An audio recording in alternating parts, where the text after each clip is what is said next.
सुखी आणि समृद्धी जीवनासाठी 33 उपाय. 1. घरामध्ये लक्ष्मी टिकून राहण्यासाठी तसेच भरभराटी समृद्धी घरामध्ये राहण्यासाठी दररोज चपाती बनवताना किंवा भाकरी बनवताना तव्यावरती 1 चमचाभर एवढं दूध घालायचं आहे. यामुळे घरामध्ये लक्ष्मी टिकून राहील आणि कशाचीही कमतरता भासणार नाही. 2. डोक्यावरील कर्ज कमी करण्यासाठी 1 नारळाची सुकलेली वाटी घ्या आणि त्यामध्ये काठोकाठ साखर भरायची व ही वाटी औदुंबरच्या झाडाखाली पुरायची आहे. हा उपाय 5 पौर्णिमा करायचा आहे. हा उपाय केल्याने सर्व आर्थिक अडचणी मार्गी लागतील आणि घरामध्ये धनसमृद्धी भरभराटी येईल. तुमची जी महिन्याची इन्कम आहे त्यामध्ये वाढ होईल. 3. मुलं जास्त चिडचिड करत असतील, ऐकत नसतील, खूप हट्टीपणा करत असतील तर हा उपाय नक्की करा. हा उपाय फक्त गुरुवारी करायचा आहे. हातामध्ये रक्षा घ्यायची आहे आणि ओम चैतन्य गोरक्षक हा मंत्र 108 वेळा म्हणायचा आहे आणि नंतर ती रक्षा रेशमी कपडामध्ये बांधून मुलांच्या गळ्यामध्ये किंवा हातामध्ये बांधायची आहे. नक्कीच मुलं चिडचिड करायची कमी करतील, तुमचं सगळं ऐकू लागतील. 4. घरामध्ये पाण्याचा जो नळ आहे तो सतत टिपकत असेल किंवा गॅसवरती चहा, दूध उतू जात असेल तर घरामध्ये लक्ष्मी टिकून राहत नाही. 5. नोकरीमध्ये अडचणी येत असतील किंवा नोकरी लागत नसेल तर 7 प्रकारचे धान्य एकत्रित करून पक्ष्यांना खाऊ घाला. लवकरच तुमच्या नोकरी संबंधित सर्व प्रश्न मार्गी लागतील व नोकरीचा योग जुळून येईल. 6. कोणत्याही महत्त्वाच्या कामाला जाण्याआधी कधीही पाणी पिऊ नये. 7. कोणत्याही महत्त्वाच्या कामाला जाताना हातामध्ये थोडेसे काळे मिरे घ्यावे. जाताना ते घराच्या अंगणामध्ये पसरवून टाका आणि ते ओलांडूनच कामासाठी जावे व जाताना घरातल्यांशी किंवा कोणाशीही काहीही न बोलता जावे.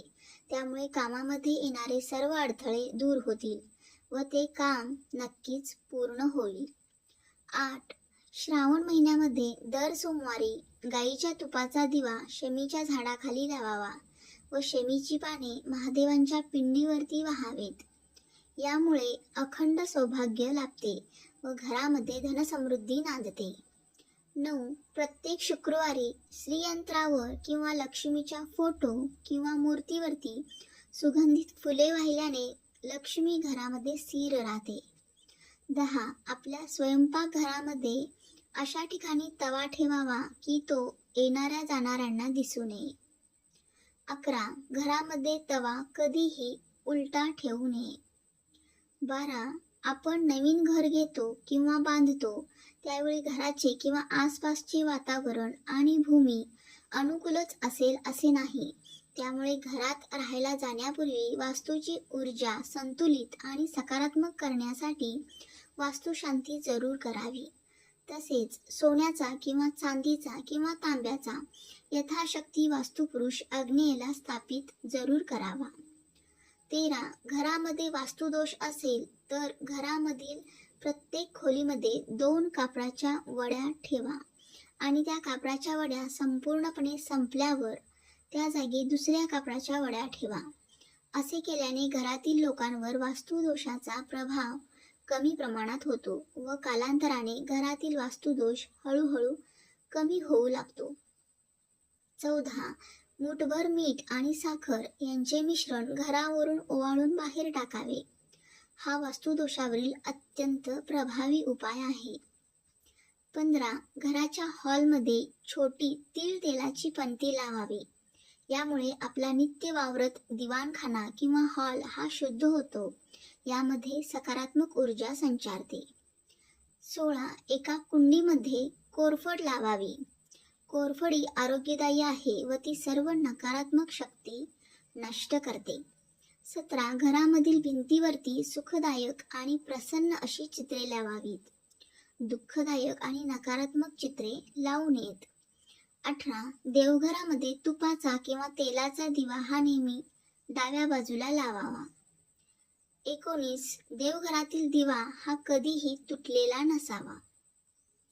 20 आपल्या घरातील ही वास्तू ही एका सेकंदाला 36 वेळा तथास्तु असे बोलत असते. म्हणून घरामध्ये कधीही नकारात्मक अपशब्द बोलू नये, कारण आपल्या घरामध्ये जी वास्तू आहे ती नेहमी तथास्तु अशी बोलत असते.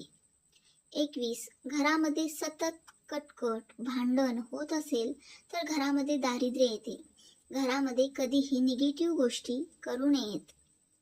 22 गुरुवारी आणि शुक्रवारी केस नखे कापू नयेत.